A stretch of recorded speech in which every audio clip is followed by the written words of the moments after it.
কর্ণফুলি সাহেবপুর থেকে বোর্ডে দিছি। যাওয়ার সময় কোনো বাতাস ছিল না, দরিয়াতে একদম নীরব ছিল, ঠান্ডা ছিল দরিয়া। আমরা লালবাইয়ে বাড়াইছি, হালকা হালকা পশ্চিমের বাতাস ছিল। তখন ইঞ্জিনটা বন্ধ হয়ে গেছে, লাহারের বিকল্পে বোর্ডে আড়াইতে পারছি না, বোর্ডে অ্যাক্সিডেন্ট হয়ে গেছে।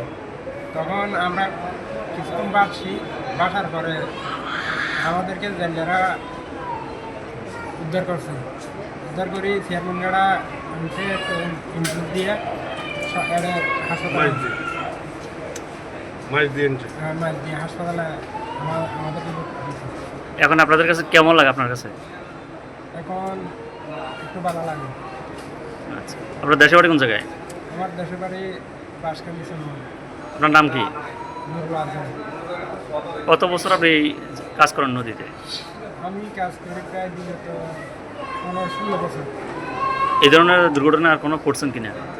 না, আমি তো বলকে নিয়ে আইছি, প্রায় চরম দাঁড়াইছি, ফাড়ির চরম দাঁড়াইছি। আমি বহুবার আইছি, এরকম দুর্ঘটনায় আমি আল্লাহ আমাকে ফেলাই নেন।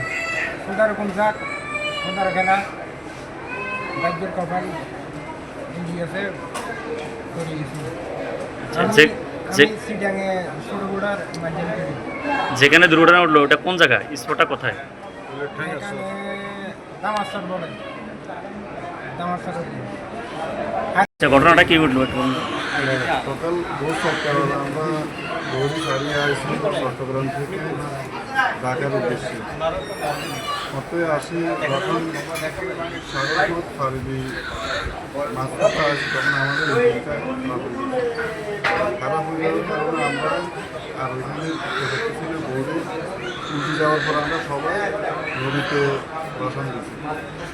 ওই অবস্থা আমাদেরকে যাই আপনারা কতজন ছিলেন? আমি এখান থেকে অ্যাম্বুলেন্সের করে ডাক্তারের হাসপাতালে গেছি। আপনারা মোট কতজন ছিলেন ওখানে? 8জন ছিলাম। একজন ওইখানে উঠানো অবস্থায় অজ্ঞান ছিল, এখন হাসপাতালে আনার পরে ওনারা যে মারা গেছে ও কি আপনাদের সাথে নাকি? যে আমাদের সাথে একসাথে? যে আমাদের সাথে। ওর বাড়ি কোন জায়গায়? এর বাড়ি হচ্ছে চট্টগ্রাম সিলুয়া। ওর নাম কি? সাবের